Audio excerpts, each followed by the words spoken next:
কবিগুরু রবীন্দ্রনাথ ঠাকুরের বোলপুর শান্তিনিকেতন এই জায়গাটির সাথে বাঙালিদের একটা আলাদাই টান রয়েছে। তাই বাঙালি হয়ে একবার বোলপুর শান্তিনিকেতন না যাওয়া মানে জীবন বৃথা। ও হ্যাঁ, তার সাথে সাথে আরও একটা কথা বলে রাখি, আজকে কিন্তু আমাদের ম্যারেজ অ্যানিভার্সারি রয়েছে। তাই আজকে আমরা মানে মিস্টার অ্যান্ড মিসেস মুখার্জি চলে এসেছি বোলপুর শান্তিনিকেতনে। এই ভিডিওতে থাকবে কলকাতা থেকে বোলপুর তোমরা কিভাবে পৌঁছবে, টোটো রিজার্ভের ভাড়াই বা কত পড়বে, কোথায় কোথায় ঘুরবে, সোনাঝুরির হাট কখন গেলে সবথেকে ভালো হয়, কোথায় সবথেকে ভালো কম খরচে থাকার জায়গা পাবে এবং কোথায় সবথেকে ভালো সুস্বাদু আনলিমিটেড খাবার পাবে। তো চলো বোলপুরের জার্নি স্টার্ট করা যাক। আমাদের হাওড়া থেকে ট্রেন ছিল কুলিক এক্সপ্রেস, যেটার টাইম রয়েছে সকাল 8:55। এই ট্রেনটি বোলপুর পৌঁছয় বেলা 11:30 নাগাদ। হাওড়া থেকে বোলপুর কী কী ট্রেন রয়েছে সেটা তোমরা ভিডিওটি পজ করে দেখে নিতে পারো। আমাদের ট্রেন এখন দিয়ে দিয়েছে আর আজকে আমাদের কোচ নাম্বার হলো C1। আচ্ছা, এবার বলে রাখি কুলিক এক্সপ্রেসে হাওড়া থেকে বোলপুরের ভাড়া কত পড়বে। নন এসি রিজার্ভেশনে 85 টাকা, সিসিতে পড়বে 300 টাকা এবং ভিস্টাডোম কোচে পড়বে 805 টাকার কাছাকাছি। তবে বোলপুর যাওয়ার সবথেকে ভালো ট্রেন কিন্তু গণদেবতা এক্সপ্রেস, তবে আমরা কিন্তু তার টিকিট পাইনি। তো ফাইনালি আমরা পৌঁছে গেছি বোলপুর স্টেশনে। চলো, আপাতত কোনো রুমের ব্যবস্থা করা হয়নি। বোলপুর স্টেশনটি খুবই সুন্দর, যেমনটা তোমরা এখানে দেখতে পাচ্ছ। বোলপুরের সমস্ত কালচার অঙ্কন শিল্পের মাধ্যমে এখানে তুলে ধরা হয়েছে। এটা বোলপুর স্টেশনের বাইরের ভিউ। এখানে কিন্তু প্রায় সমস্ত হোটেলেরই চেক ইন টাইম রয়েছে বেলা 12টা নাগাদ। তাই আগে বোলপুর পৌঁছে গেলে গীতাঞ্জলি রেলওয়ে মিউজিয়াম কিন্তু তোমরা ঘুরে দেখতেই পারো। আর এই গীতাঞ্জলি রেলওয়ে মিউজিয়াম ঠিক বোলপুর স্টেশনের উল্টো দিকেই অবস্থিত। তবে ভিতরে কোনো ধরনের ভিডিওগ্রাফি বা ফটোগ্রাফি নিষেধ রয়েছে।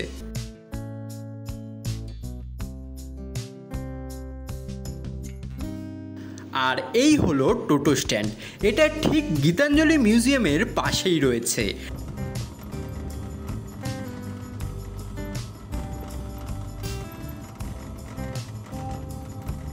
এখানে হোটেলে পৌঁছে দেওয়ার জন্য টোটোগুলি 150 থেকে 200 টাকা নিয়ে থাকে এবং সব কিছু সাইট সিন ঘুরে দেখানোর জন্য 1000 থেকে 1200 টাকা নেওয়া হয়।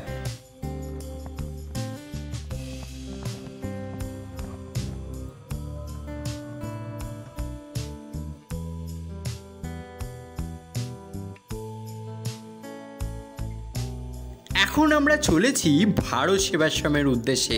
যেমনটা তোমাদের আগেই বলেছি, আমরা কিন্তু কোনো ধরনের রুম বুক করে আসিনি।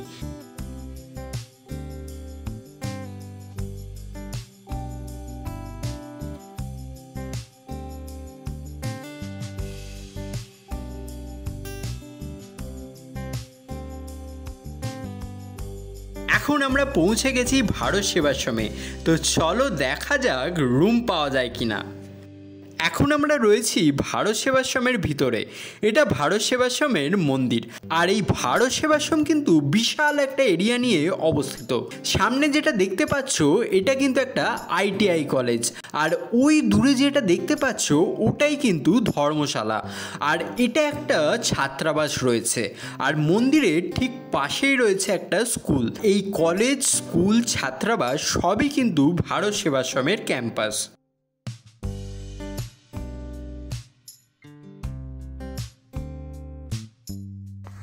আমরা ভারত সেবাশ্রমে রুম পেয়ে গেছি। এখন আমরা রুমে যাচ্ছি। জার্নি করে খুবই টায়ার্ড লাগছে, গিয়ে একটু ফ্রেশ হব, তারপর রেডি হয়ে বেরোবো। তো ততক্ষণ সাথে থাকো, দেখতে থাকো। ধর্মশালার সামনে একটা বড় গ্রাউন্ড রয়েছে। এই ভারত সেবাশ্রমে প্রায় 150টির কাছাকাছি রুম রয়েছে। আর আমরা যে রুমটা নিয়েছিলাম সেটির ভাড়া পড়েছিল 700 টাকা পার নাইট।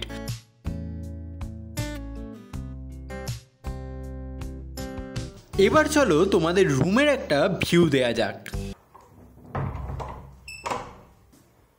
তো এই হচ্ছে পুরো রুমের ভিউ।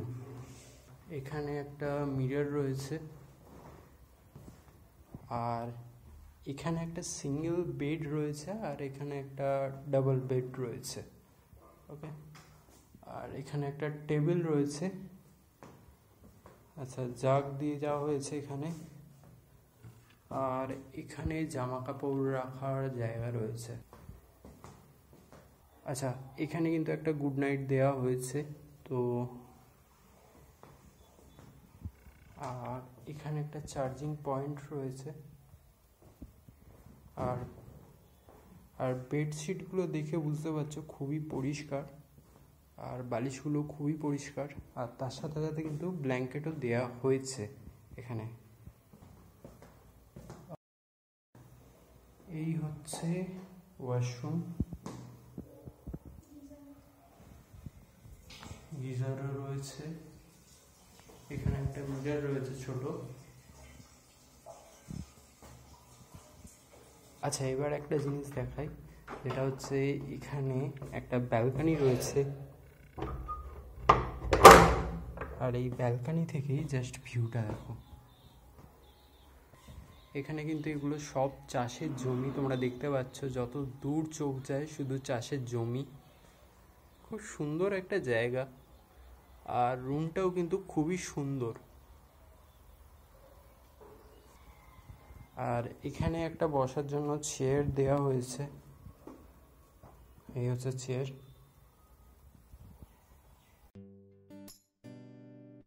বোলপুর শান্তিনিকেতনের প্রথম পর্বে তোমাদের সকলকে অনেক স্বাগত জানাই।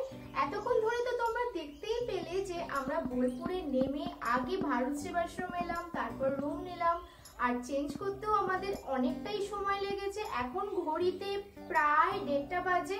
আমরা কিন্তু এখনো দুপুরে লাঞ্চও করিনি, আর অলরেডি আমরা কিন্তু একটা টোটো রিজার্ভ করে নিয়েছি। টোটো রিজার্ভের দাদার সাথে তোমাদেরকে পরে আলাপ করিয়ে দেবো। এখন আমরা যাব সাইট সিনের জন্য। আর তাছাড়া আমরা ভাবছি আজকের দুপুরের লাঞ্চটা আমরা বনবিথি থেকে সারবো। তো চলো, অনেকটাই তো দেরি হয়ে গেছে, এখন বেরোনো যাক। বাগানের মাথাতে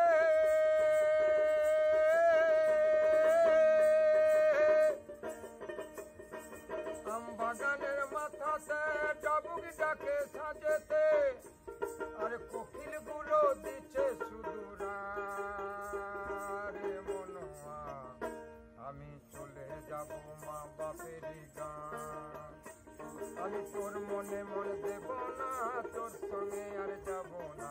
তোর মনে মন দেব না, তোর সঙ্গে আর যাব না। আমি চলে যাব মা বাপের গাঁরে মনোয়া, আমি চলে যাব মা বাপের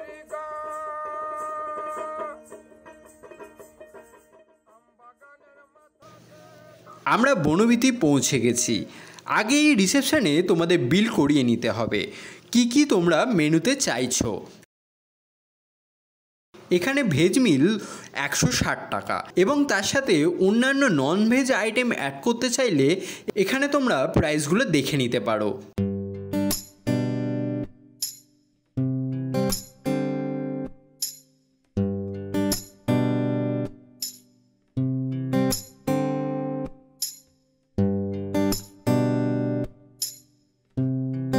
এটা বনবিথির পার্কিং এরিয়া, বেশ বড় জায়গা রয়েছে। আজ যেহেতু সানডে রয়েছে তাই ভিড়টাও অনেকটাই রয়েছে।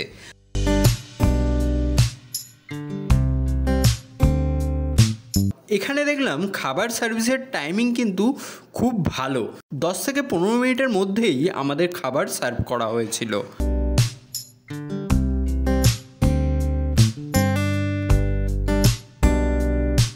আমাদের ভেজ থালিতে ছিল ভাত, ডাল, সালাড, বেগুন ভাজা, ধোঁকা, এঁচোড়ের তরকারি, চাটনি, পায়েস, পাঁপড় আর কি চাই সবই তো দিয়ে দিয়েছে। এই ভেজ মিলটা কিন্তু আনলিমিটেড। আর তার সাথে আমরা নিয়েছিলাম ভেটকি পাতুরি এবং পমফ্লেট মাছ। আমাদের খাওয়া দাওয়ার পর্ব শেষ করে এখন কিন্তু আমরা যাবো সোজা সোনাঝুরি হাটে। তো চলো তোমাদেরকে সোনাঝুরি হাট ঘুরে দেখাই, চলো। এখন আমরা এই মেঠো পথ ধরে শালবনের মধ্যে দিয়ে চলেছি সোনাঝুরি হাটের উদ্দেশ্যে। রাস্তায় যেতে যেতে টোটোর দাদার সাথে কথা হলো যে সোনাঝুরি হাটের পাশেই রয়েছে একটি শালবন। ইষ্টি কুটুম সিরিয়ালের অনেকটাই শুটিং হয়েছিল এই শালবনে, তাই আমরা প্রথমে ওই শালবনে যাওয়াই ঠিক করলাম। এটি একটি পিঁপড়ের বাসা, আর এখানে অনেক সময় সাপও দেখা যায়। ইশারায় কইবি কথা গোঠে মাঠে,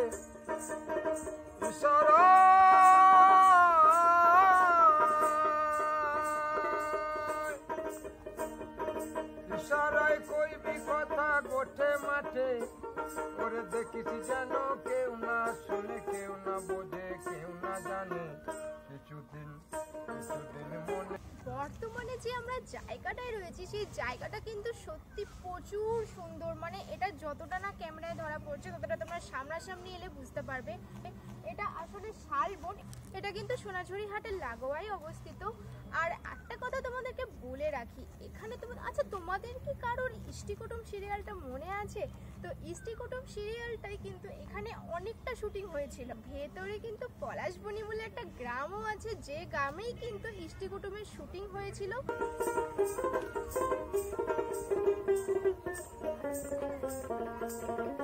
আচ্ছা, পলাশবনি গ্রাম কিন্তু এখান থেকে অনেকটাই দূর, তাই আমরা কিছুটা গিয়ে এখন ব্যাক করে যাচ্ছি, কারণ আমাদের সোনাঝুরি হাটটাও কভার করতে হবে। তো চলো এবার একবারে তোমাদেরকে সোনাঝুরি হাট দেখাই। বিকাল হয়ে গেছে, তাই আমরাও চলে এসেছি সোনাঝুরি হাটে। এই হাটটি শনিবারের হাট এবং খোয়ের হাট নামেও পরিচিত।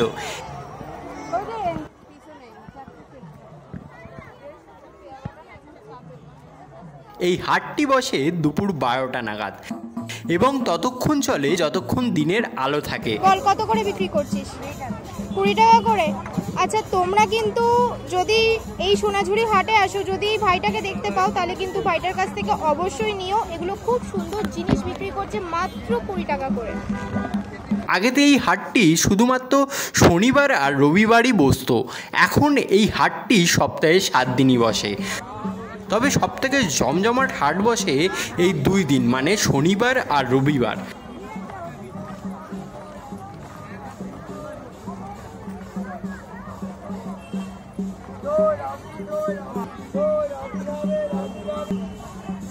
আচ্ছা, এখানে কিন্তু খুব সুন্দর সুন্দর ঘর সাজানোর জিনিস পাওয়া যাচ্ছে, মানে কিন্তু বিভিন্ন রকমের পোর্ট্রেট আছে, তোমরা চাইলে নিতে পারো।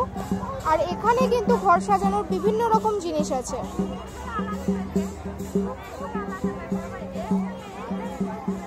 এই হাটটির বিশেষত্ব নতুন করে কিছু আর বলার নেই, তবুও বলে রাখি এই হাটটির বিশেষত্ব হলো এই হাটটি বসে একদম প্রকৃতির কোলে।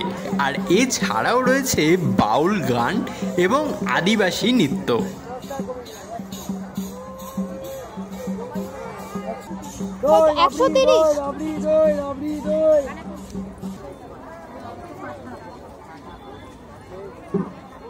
দেখি দাদা একটুখানি সাইডে।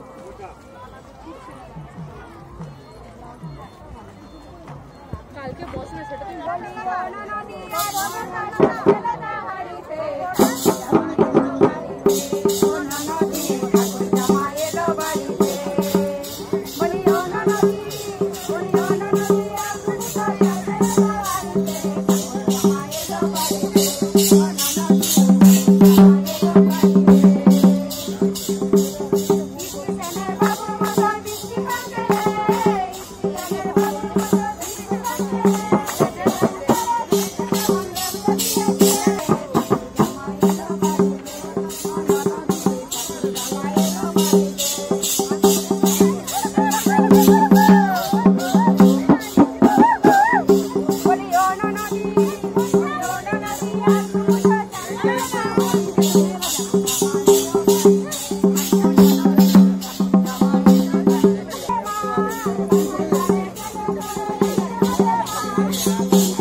আচ্ছা বোন, একতারাগুলো কত করে? এইগুলো কত তোমার হাতে?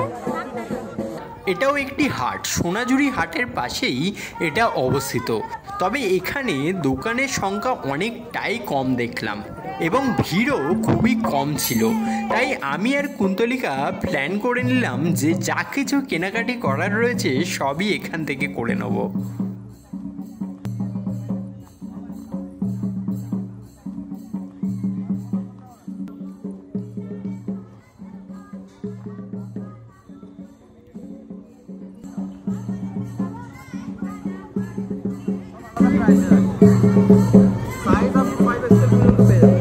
কত থেকে শুরু, কত থেকে শেষ, কত পর্যন্ত শেষ? তোমরা যেমনটা দেখলে ভিডিওতে, এইখানে কিন্তু ছেলেদের অনেক কালেকশন আছে পাঞ্জাবি, আর খুব সুন্দর সুন্দর পাঞ্জাবি বিক্রি করছে। 280 থেকে স্টার্টিং আর 550 পর্যন্ত কিন্তু আছে। তোমরা চাইলে এখানে আসতেই পারো।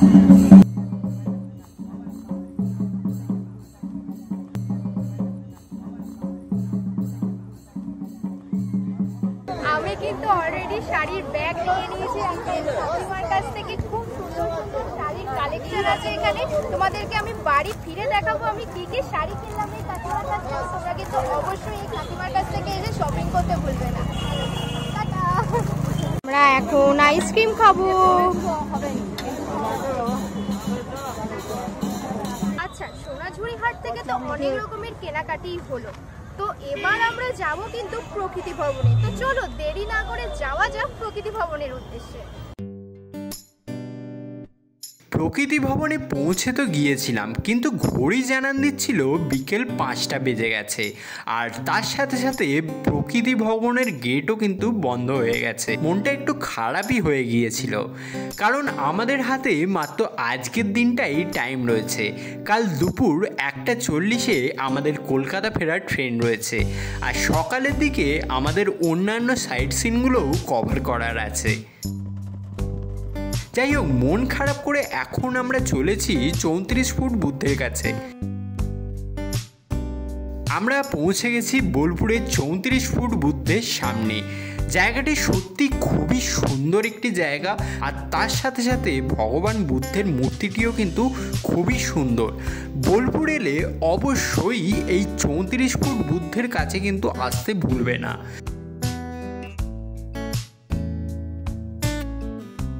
আচ্ছা, আমরা এখন রয়েছি বোলপুর শান্তিনিকেতনের 34 ফুট বুদ্ধের সামনে।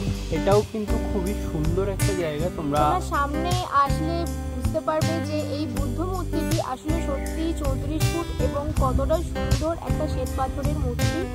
তো আর দেরি না করে এবার চলো সামনে এগোনো যাক। সন্ধে প্রায় হতে চলেছে, তাই আমরা এখন চলেছি কোপাই নদীর উদ্দেশ্যে।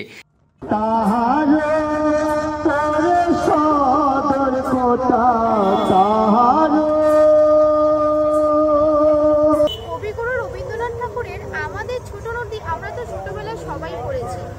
এই সেই কিন্তু কোপাই নদী, যেখানে কবিগুরু রবীন্দ্রনাথ ঠাকুর কবিতাটি লিখেছিলেন বসে যে আমাদের ছোট নদী চলে আঁকে বাঁকে, বৈশাখ মাসে তার হাঁটু জল থাকে।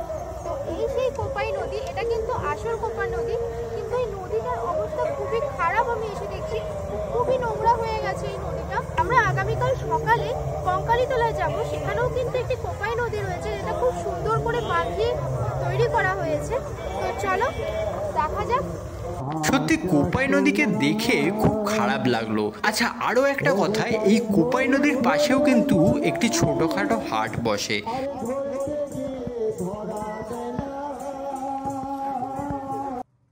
I love Bolpur. সত্যি বোলপুর কিন্তু ভালোবাসার মতোই একটি জায়গা। এখন আমরা চলেছি রাতের আস্তানার উদ্দেশ্যে, মানে ভারত সেবাশ্রমের উদ্দেশ্যে। এই হলো রাতের ভারত সেবাশ্রম।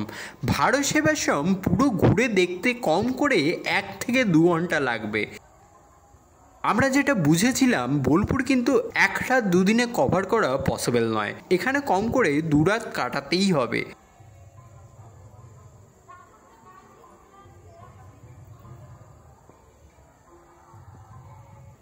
বোলপুরের প্রথম দিনের ঘোরার পর্ব কিন্তু আজ এখানেই শেষ হচ্ছে। তোমরা যেমন ভিডিওতে শুনলে, আমরা কিন্তু কোপাই নদী থেকে ভারত সেবাশ্রম ফিরে এলাম, অনেকটা সন্ধে হয়ে যাচ্ছিল তাই জন্য। আর ভাবছি রাতের ডিনারটা আমরা এই ভারত সেবাশ্রম থেকেই সেরে নেবো। তার জন্য কিন্তু আমাদের কুপন কালেক্ট করতে হবে নিচে গিয়ে। আর এই চারিদিকটা দেখো, এখন কিন্তু ভারত সেবাশ্রমে সন্ধ্যা আরতি হচ্ছে। আচ্ছা, ওই যে দূরে যে মন্দিরটা দেখতে পাচ্ছ ওখানেই কিন্তু প্রার্থনা চলছে। আমি তোমাদের জুম করে দেখানোর চেষ্টা করব। আর এই প্রার্থনাটা কিন্তু সন্ধ্যে 6টার সময় শুরু হয়। ভারত সেবাশ্রমের পরিবেশটা কিন্তু সন্ধ্যেবেলা আরো সুন্দর লাগছে দেখতে। আমরা সকালবেলায় যখন এসেছিলাম তখন তো সত্যি খুব সুন্দর লাগছিল, আর সন্ধ্যেবেলায় এখন চারিদিকে এত আলোর মাঝখানে কিন্তু ভারত সেবাশ্রমের রূপ যেন আরো ফুটে উঠেছে। ভারত সেবাশ্রম সত্যিই খুব সুন্দর জায়গা। আমার মতে পার্সোনালি, আমার মত যদি তোমরা নাও তাহলে কিন্তু আমার কোনো হোটেল নয়, বোলপুরে যতবারই আসবো আমি কিন্তু এই ভারত সেবাশ্রমেই থাকার চেষ্টা করব, কারণ আমার ভারত সেবাশ্রম কিন্তু সত্যিই খুব পছন্দ হয়েছে।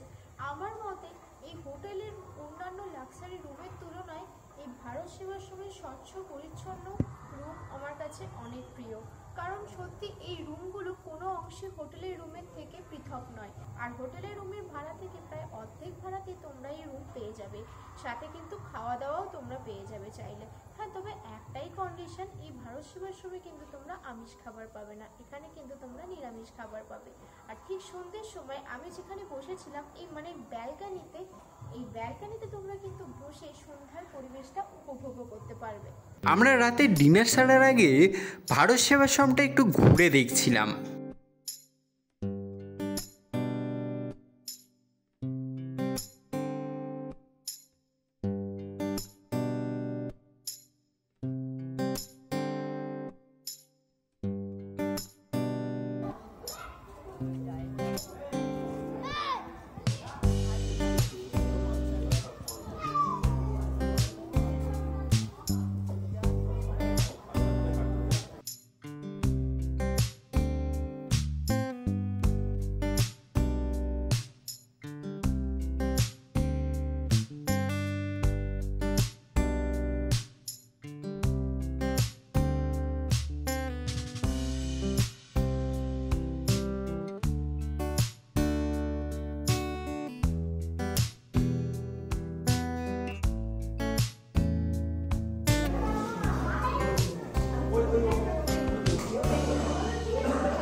এই ছিল আমাদের রাতের খাবার। যেমনটা কুন্তলিকা তোমাদের ভিডিওতে প্রথমেই জানিয়েছিল যে ভারত সেবাশ্রমে খেতে গেলে কিন্তু নিরামিষই খেতে হবে। তবে সত্যি বলছি, এরকম নিরামিষ খাবার কিন্তু আমি কোনো দিনও খাইনি। সত্যি খাবারটা কিন্তু খুবই ভালো ছিল। আর ভাতের সাথে যে ডালটা আর সবজির তরকারিটা দেওয়া হয়েছিল সত্যি অসাধারণ খেতে ছিল। আজকের মতো ব্লগটা এখানেই শেষ হচ্ছে। দেখা হচ্ছে বোলপুরের দ্বিতীয় পর্বে। আর হ্যাঁ, যদি ভিডিওটি ভালো লেগে থাকে তাহলে প্লিজ সাবস্ক্রাইব করে আর তোমাদের গুরুত্বপূর্ণ মতামত অবশ্যই কমেন্টের মাধ্যমে শেয়ার করো। ইশারায় কই বি কথা গোঠে মাঠে, ইশারা